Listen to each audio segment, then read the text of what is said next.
For kids, the end of a school year can be just as stressful as the beginning of a school year. And with that can come what no parent wants, a meltdown. So to help you keep your kids calm, Thrive and Shine co-owner and licensed marriage and family therapist supervisor, Kathryn Thalken, is here with her take. Hello and good morning to you. Good morning. Oh my goodness. Okay, so let's dive in. Why do you think kids melt down more, I guess, during this time of year? So here's the thing, right? For the entire school year, August until now, they've had this pressure cooker, right? And all of this building. And we also have school testing happening right now. We have graduations, we have events, we have so many things that start to kick off April to May that it gets really, really intense for kiddos. So tell me, you say the meltdown tends to show up at home and not at school. Yeah. Why do you think that is? Well, at home is where they're safest, right? At home is where they can be themselves. They don't have to put on all of these P's and Q's. Yes. And so at home is where they get to be like, oh.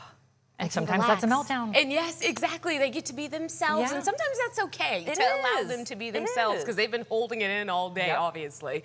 And so going from calm to crying and screaming, it can be a very rapid journey. And so why do you think things escalate so quickly for them? So again, it's like I just said, right? So they have this whole thing that they have to do all day long, right? Some kiddos start the school day at 7:30, some start at 8:30. It really just depends. And they go until 3:30, 4:30 in the afternoon. So for this huge amount of time, we're asking these tiny humans to keep themselves regulated, where sometimes it's hard. It is hard. You know what? It's hard for us as adults too. Say.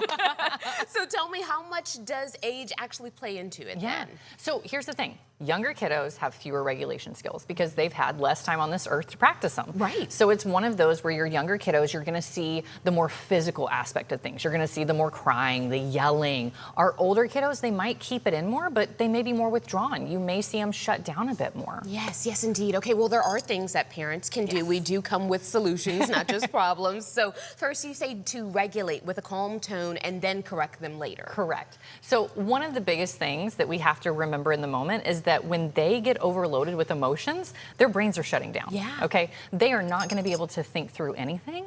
And so we have to calm our kiddo first before we decide to do anything else, right? Because nobody's home. Right? Exactly. If they are overly activated, nobody's home. But you know what? I think we say that all the time as adults, especially with social media. The term overstimulated has grown so much. And I even say it all the time, and I get overstimulated a lot. And I'm like, I just need a second. And I get that for our little humans. It's like they're what am I trying to say? Their brains are just not developed. It's not there. Exactly. They need more time. And so second you say is to build in 20 or 30 minutes of decompression after school. One of the biggest things to do, snack time, okay? Have a snack in the car. Have something that, if you can, have it be high protein, because protein takes longer to digest, so it can really help to regulate and satiate any hunger that's been going on.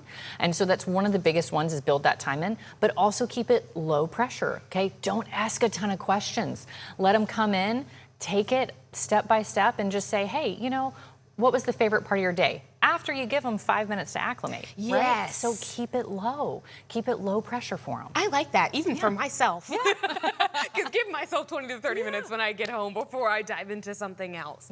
I like that. Okay, next you say to name the feeling, such as your body is done for the day. Put a quote on it, name it. And keep it simple, right? Your body's done for the day. That's it. Right? We're not lecturing about it. We're not talking in circles about it. We're just saying, hey, here is a short thing that we're going to name what's happening, right? We're not going to analyze it. We're not going to go in depth about it. We're just going to say this is what's going on, and we're going to keep it short and simple. Yes, indeed. Okay, then you say to lower the bar where needed and focus on just connection between the two of you. So one of the biggest things is meeting our kiddos where they're at. Right? Are we putting expectations on them about their behavior, about where they can be, when it's not realistic, right? Am I asking my 7-year-old to say, hey, you know what? I need you to be completely put together for 12 hours a day. That's a lot. It is a lot. And I can't ask that of my 7-year-old, right?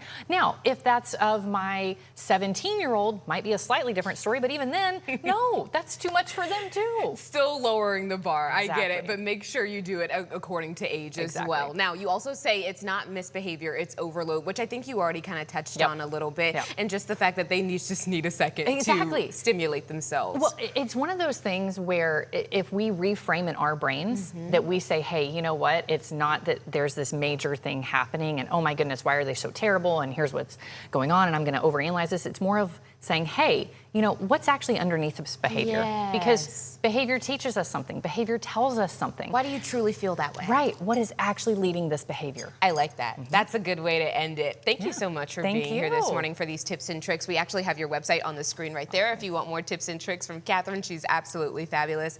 We appreciate you being here. Thank you.